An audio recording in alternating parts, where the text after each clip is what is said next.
Kumusta kayo po? Kumusta tayo po? Today is August 2030 na po, no? August 30 na and today is Saturday. Kumusta kayo? I hope everything is running smoothly sa mga buhay ninyo po. Ito, si Nico Fabian once again, nandito sa programa natin, Nick Talk, the Real Talk with Nico. And of course, this program is dedicated to my fellow countrymen dito po sa Malaysia. Especially ang mga Filipinos dyan po sa Sabah. Presently, nandito pa rin ako sa Malaysia, sa Kuala Lumpur po, West Malaysia po. And next month pa tayo uuwi sa Sabah o dyan po sa Kota Kinabalu City. So but anyway, whatever or habang nandito ako sa West Malaysia or sa Kuala Lumpur po, I will still continue to give you the latest updates na mayroon tayo po tungkol ang mga balita, mga political, economic, and security stories galing sa Pilipinas. And of course, kung may mga news tayo dito po sa Malaysia related sa mga Filipinos, then I will make sure that you will also be updated ang mga kababayan ko po dito sa Malaysia. And of course, ang mga kababayan natin who are actually itong program natin Nico Career Talk with Nico, ang mga overseas Filipino workers dyan po sa mga iba-ibang parte sa mundo, na? Mga Filipino overseas Filipino workers, mga kababayan natin dyan po sa Pilipinas, and of course Malaysian friends and other nationalities po who are very concerned also about what is happening dyan sa Pilipinas. Alright? So, tuloy na po, medyo maingay pa rin ang problema ng corruption dyan sa Pilipinas. Especially itong mga awarding of, sabi natin, flood control projects.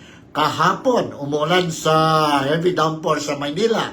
And nag-experience na naman. The people in Manila again experience the negative effect of the flash flood po.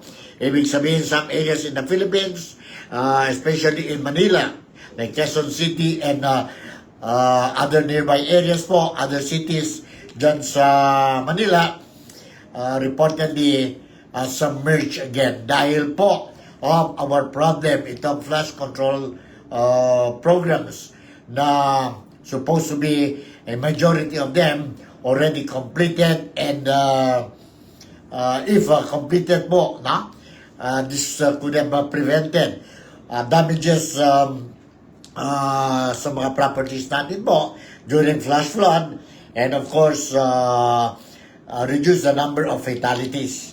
But unfortunately po, dami mga questionable projects po. Some projects were awarded and reported completed, but actually it was a ghost project po. Walang project talaga po, but based on the record of the Department of Public Works and Highways, na tapos na po, completed ang project. There are also projects already fully paid by the government po, dyan sa Pilipinas, but unfortunately, despite being fully paid already, unfortunately, hindi pa natapos ang mga projects. And many of the projects, accordingly, are below standard po. Ibig sabihin, the contractors, as well as the Department of Public Works and Highways, ang mga engineers natin po, they did not properly monitor, examine, or investigate, or monitor the ongoing projects po. And it is for this reason that the outcome of these projects are substandard po. They did not follow, mga contractors natin po, did not follow ang specification of materials.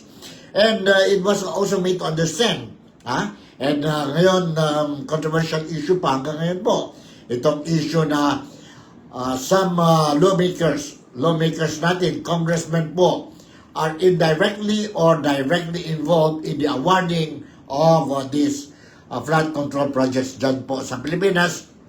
And because of their participation, connivance with the contractors and with corrupt government servants or officials po, especially dyan po sa Department of Public Works and Highways, this is the result po. People are suffering for how many donkey years already, every time there is a typhoon or heavy downpour experienced in the Philippines. And we are not talking only about thousands or millions of wasted cash or pesos po coming from the taxpayers' money. We are talking about billions po, billions worth of projects. And who benefited? It is the corrupt lawmakers, congressmen natin po, who are in connivance with the contractors and of course with some government officials po, like engineers, directors, so forth and so on. And it is for this reason that the Marcos administration are now doing a thorough investigation po. Pero hanggang saan ba ito po, investigation? Almost or 3 weeks na po, no? 3 weeks na itong issue. But until now, we did not hear any from this Marcos administration or the president himself naming names of these individuals or companies involved in the malversation or manipulation, illegal activities, corrupt activities by contractors, lawmakers, and so forth and so on. Wala pa po. Not even a single case po. Wala pa. Ha? Be it administrative or criminal charges filed sa korte natin dyan sa Pilipinas. Yet the president said that he's not only disappointed but he's angry after he discovered na mayroon na malaking kalukuhan o corruption activities dyan po sa awarding and implementation of flash control projects in the Philippines or nationwide po. Until now, none. Now, I was made to understand that on Monday, September 2nd, or September 1st, the Blue Ribbon Committee from the Senate will resume the investigation on this flood control projects po. September 1st. And the following day, September 2nd, the House of Representatives, I think Tricom committee will also jumpstart the investigation on the flood control investigation po sa Tuesday, September 2nd.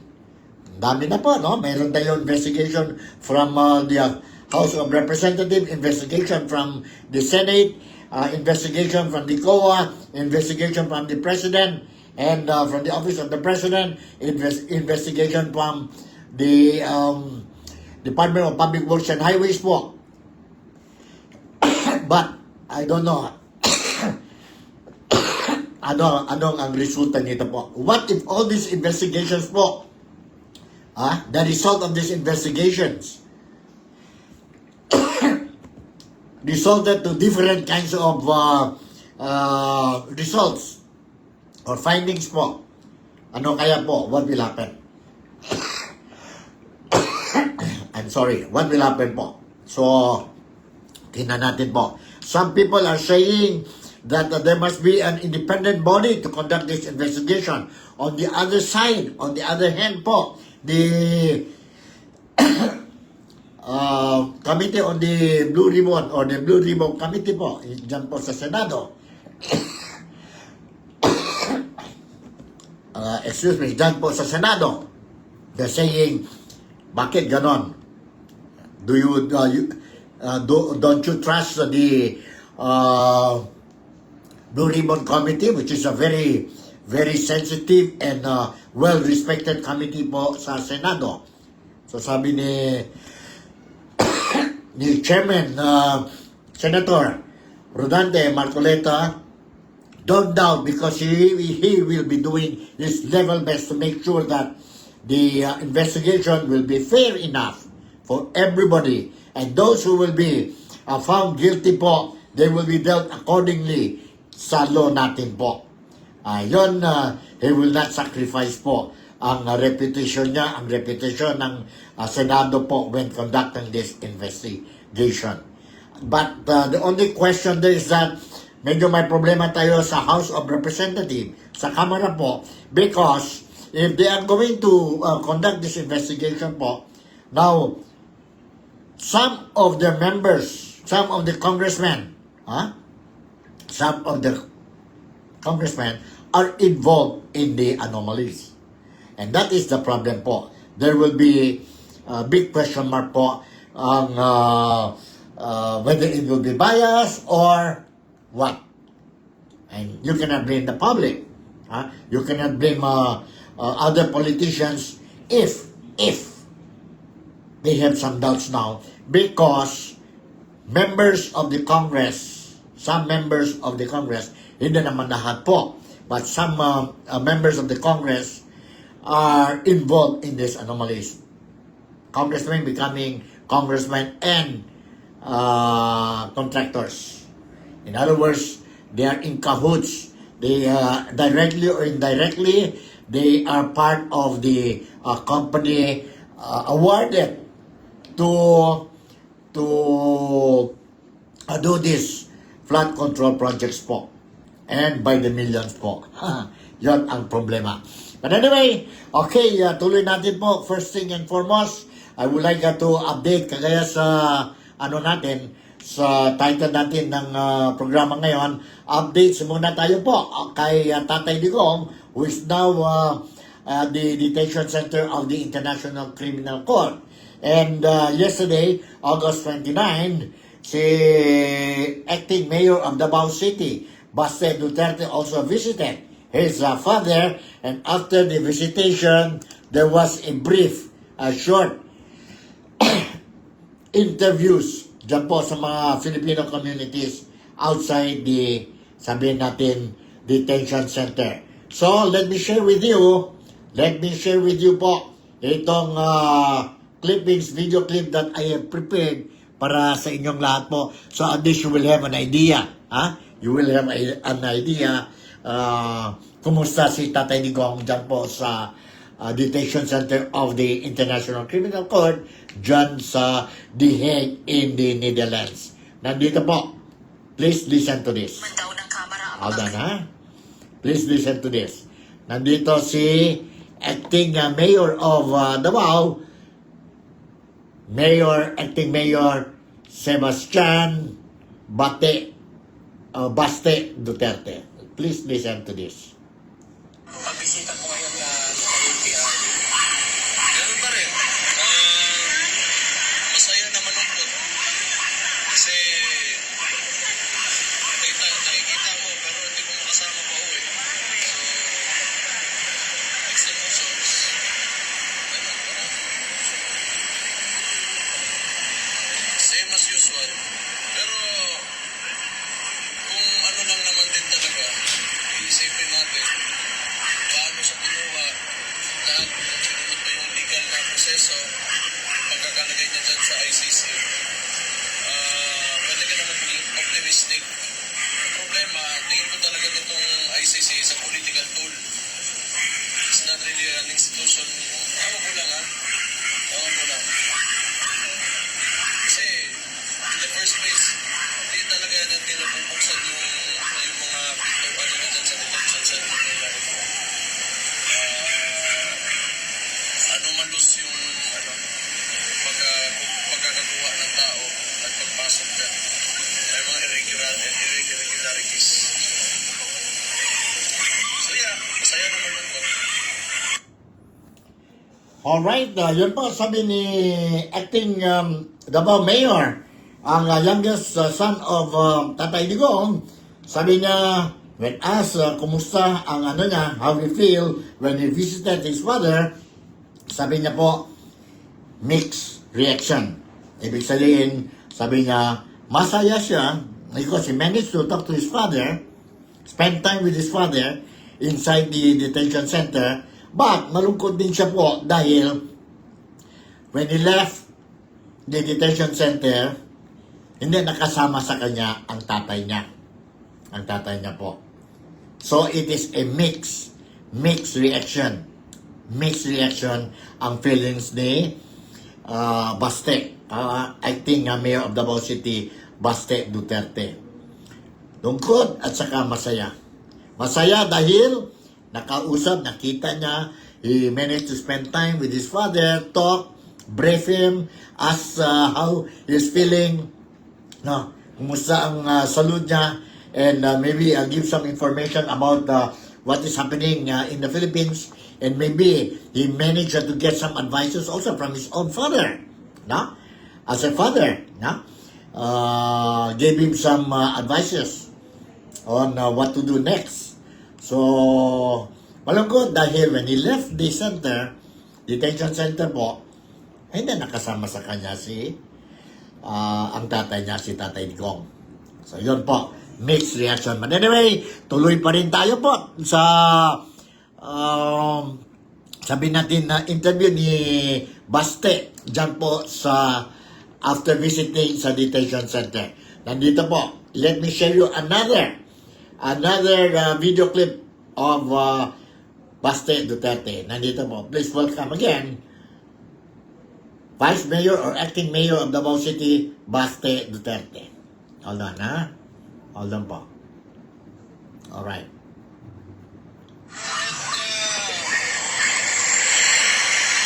Kung may mga 80-year-old kayo na mga nanay o tatay na lolo o lola, tapos ilagay nyo sa detention center na walang kasama, ganon yung kalagayan nyo ngayon. So you just imagine, you put the 18-year-old individual without anyone, without a clear reason, then that would be the state of that individual. So, may ano talaga yan. It will affect you. Posible, kahit sino naman siguro. Even kahit mga bata. Pag nilagay ka dyan, tapos walang maayos na yan. So kayo, may mga ano kayo, mga magulang kayo na 80 years old, mga grandmother and grandmother. Kumusta po yung pagkain niya, Mayor? Nakakakain pa ba siya ng Filipino food? Or nagreklamo? Hindi ko alam talaga. Siyempre, sinasabi niya naman ang pagkain siya. So, pero, you can just, imagine, gamitin niyo yung imagination niyo, then you would probably, somehow get an idea of how someone would feel na pinasok yung tao dyan. Hindi, walang, kasi supposedly, it was supposed to dadaan siya ng local courts before, so walang sinunod na proper procedure. Sa palagay niyo po, Mayor, makaka-uwi pa ba si Tatay Digong sa sariling bansa? Kung objective yung ICC talaga, yung natin, argument on jurisdiction, what else? Yun, yung extraordinary rendition niya. Kung talagang objective yung ICC, sigurado yan, 100%. Kasi siya, in the first place, manik na yung pagkakaluwa niya eh. Alright, yun po ang response or answer ni Baste Duterte when asked some questions sa kanya po ang members ng Filipino community dyan po sa The Hague, sa The Hague when he left or after visiting his father dyan po sa detention center. And nagtanong sa kanya kung palagay ninyo, Mr. Vice Mayor, makalabas pa ba si Tatay Digong? Sabi niya kung you follow the policies po, ang talaga, na walang jurisdiction. Pwede rin labas. But the problem is, this is also politically motivated po, no? Politically motivated. So let's see. Let's see na lang po sa September 23rd. Malapit na po. Next month na po, no? September 23rd ang hearing of charges of Tatay Digong. Ang charges niya po yung crime against humanity. Yeah. So let's see and mag-continue tayo to monitor. Now, another video I would like to share with you po. itong tungkol sa issue ng corruption. Si acting mayor pa rin na Baste Duterte po nagsagot. In the meantime, mag-shoutout muna tayo kay Marilu Pentojo is also watching itong program natin. Ngayon, Nick Talk, Real Talk with Nico. Salamat, Malam, and thank you very much for watching this program. Saka mga followers natin po dyan sa Kota Kinabalu, Sabah, no? Kumusta kayo po? Nahirapan ko mag-read ang mga pangalan ninyo dito. But anyway, thank you very much. Stay tuned lang kayo dito po sa Nick Talk, The Real Talk with Nico po. Dahil I will make sure that you will get the latest and the news that you serve. Itong mga Filipinos natin, kamabayan natin dyan po sa Sabah, East Malaysia, particularly sa Kota Kinabalu. Alright, nandito po ang video clip that I want to share with you, si Acting Vice Mayor Baste Duterte on the corruption issue. Saan mo yan? Corruption issue na tayo, no? Okay, nandito po. Corruption issue. Ito.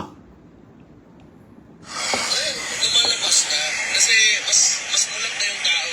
Yung Pilipino, alam na natin na hindi naman kailangan talaga sabihin mo na mahirap ako, ganun. Pero tama naman yung nagsisirculate ngayon. At noon ko pa sinasabi to during my podcasts na hindi naman kailangan ipupuin yung mga tao na hindi ka mayaman. Pero huwag ka lang masyadong magyabang dyan kasi maraming naghihirap at nagugutom.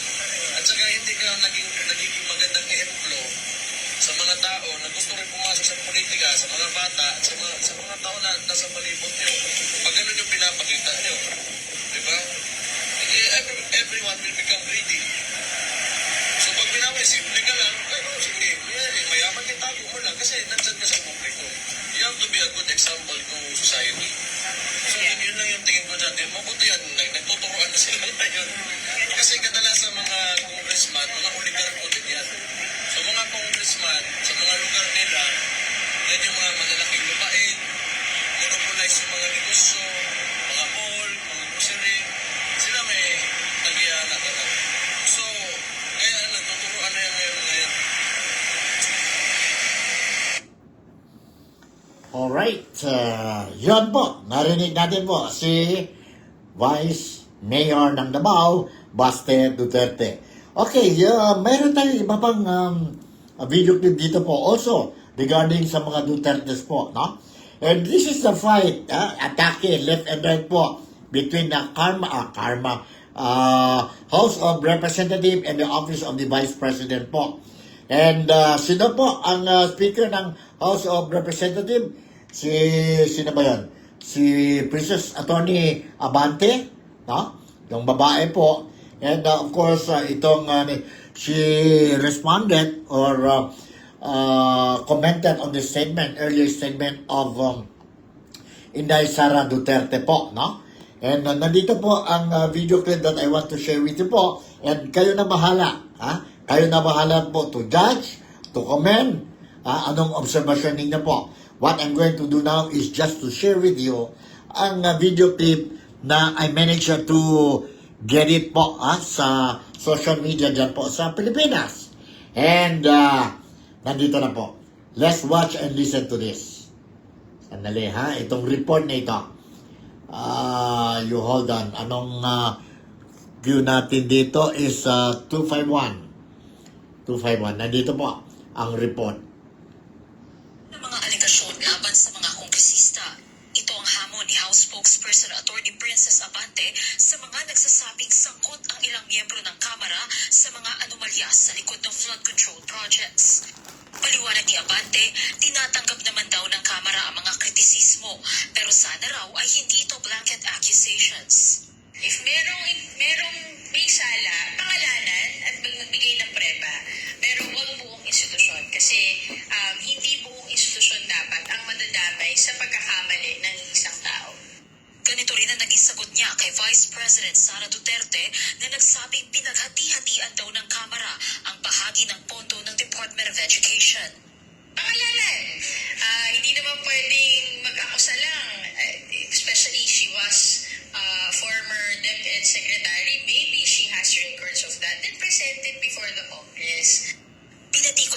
Abante ang pahayag ng bise na sarswela lang daw ang kinakasang investigasyon ng Marcos administration patungkol sa flood control projects.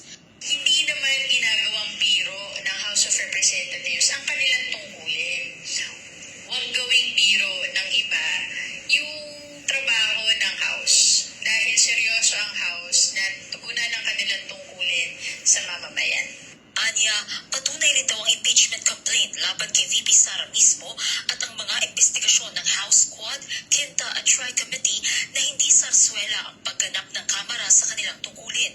Samantala, sinagot naman ni Davao City 1st District Representative Paulo Duterte ang banat ni Manila 6th District Representative Benny Abante.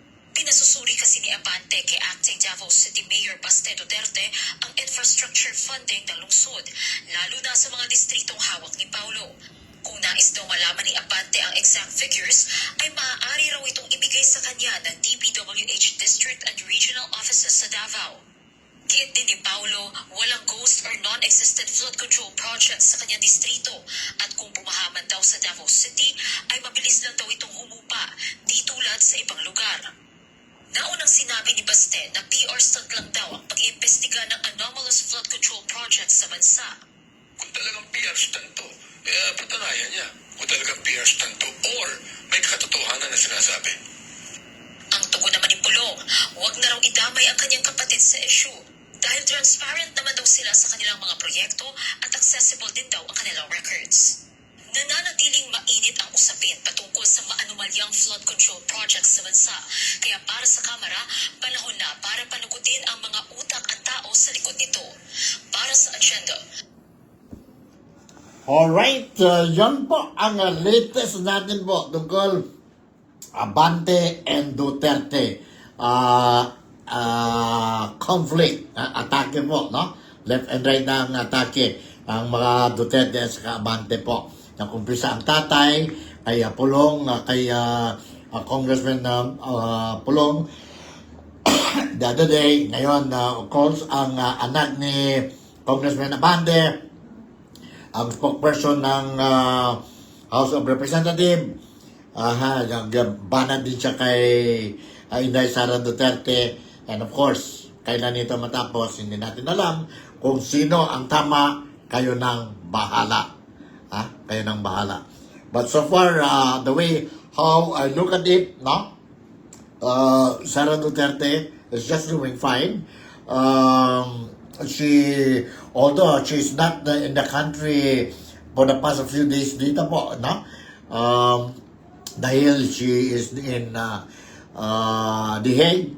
Tapos, I was made to understand that she will be going to Japan also next month to attend another function, big function po, September 20 and 21 po, no? But anyway, maganda lang kay Inday Sara Duterte, maski wala siya sa opisina dyan po sa Pilipinas, ang mga staff niya po is always ready, ever ready sila po to extend whatever helping hands are needed in times of emergencies or calamities po. And they are doing their job, no? They are doing their job. So, yun po. Alright? So, next, mayroon tayo dito po, may request tayo. They want to know kung ano nangyari kay police chief natin, na sibak na po si President Bongbong Marcos. The other day, si General Nicolas Torre III, kung saan siya ngayon. Floating ba siya ngayon? Or ano ba siya ngayon? Or what? Anong position siya mayroon?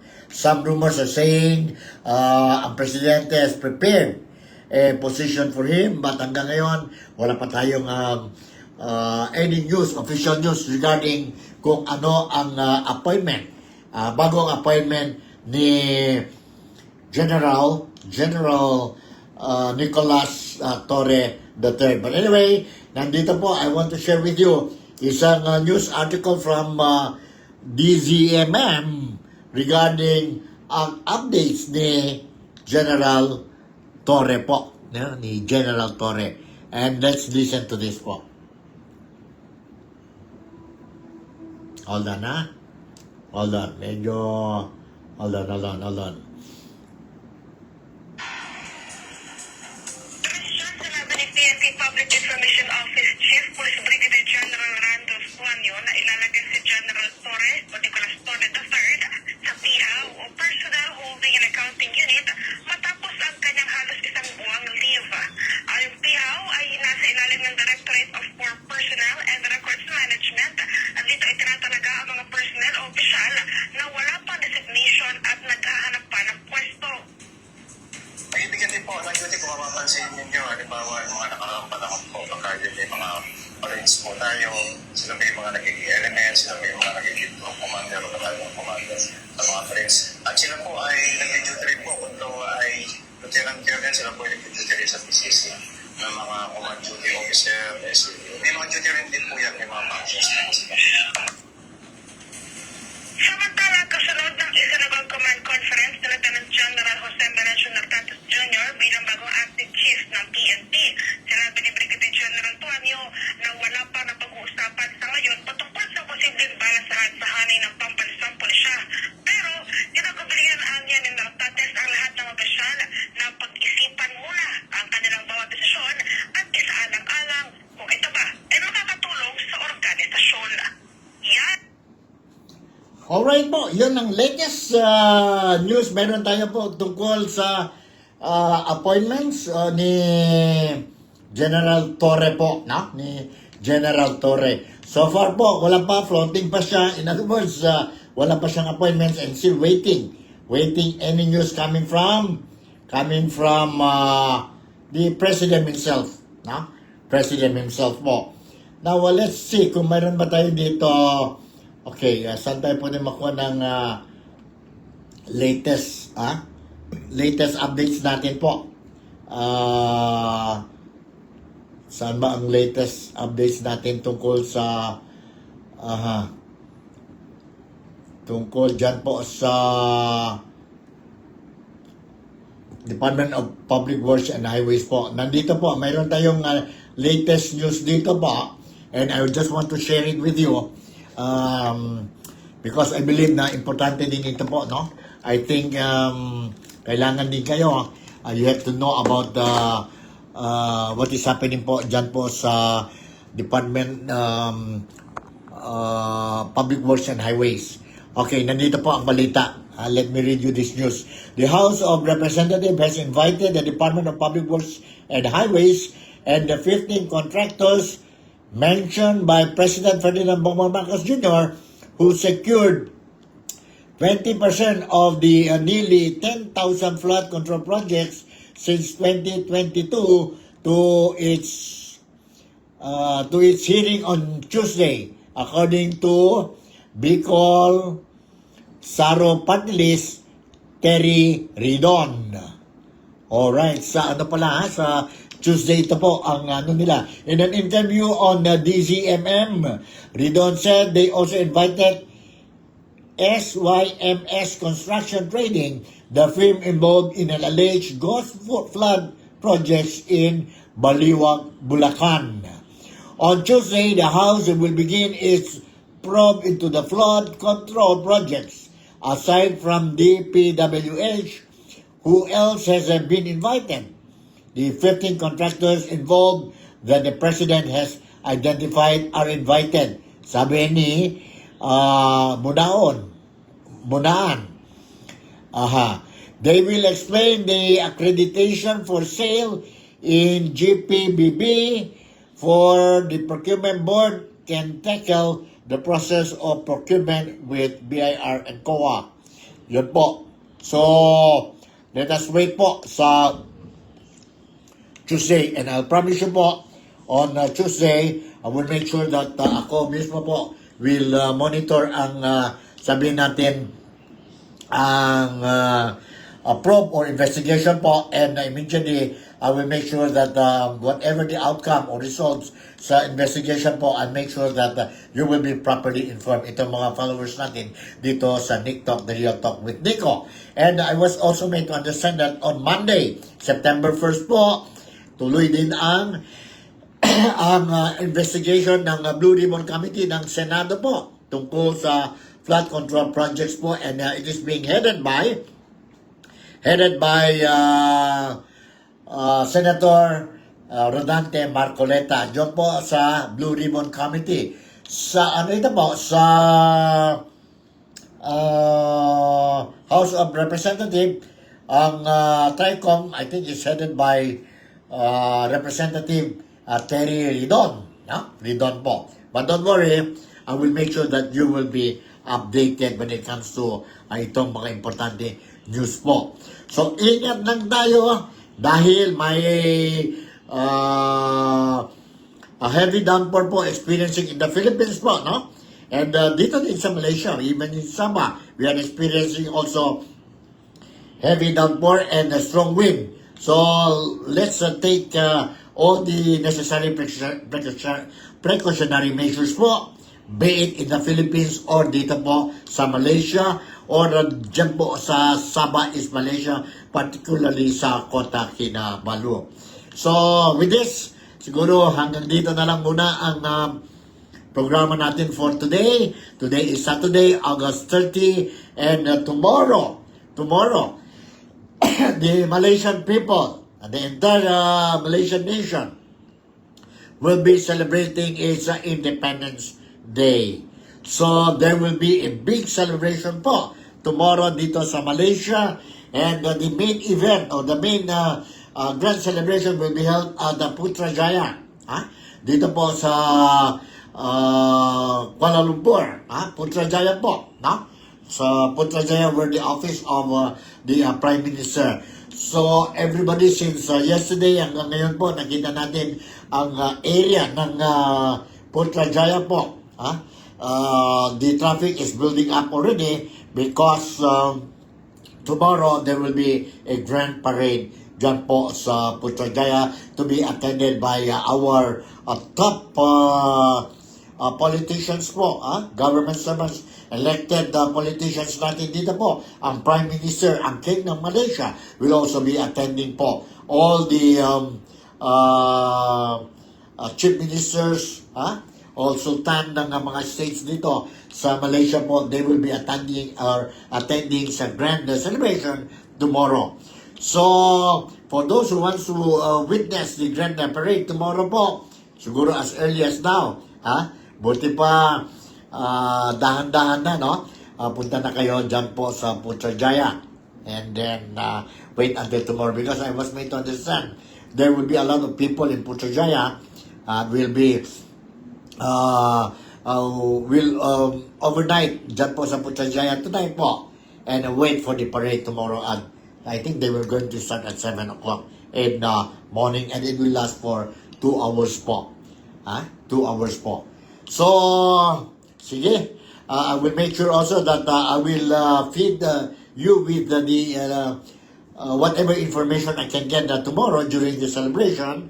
Dito po sa Nick Talk, The Real Talk with Nico, ang programa natin po. And advance Independence Day to our brothers and sisters, Malaysians po, to the entire country of Malaysia, to the Prime Minister of Malaysia, to the King of Malaysia, and to everybody. I would like to say more power and happy anniversary, happy Independence Day to all Malaysians po. So with this, Nico, once again would like to say thank you very much for making me a part of your day today. Malaysia, Sabah, the Philippines, God bless us all. And I love you. See you on my next episode. Bye.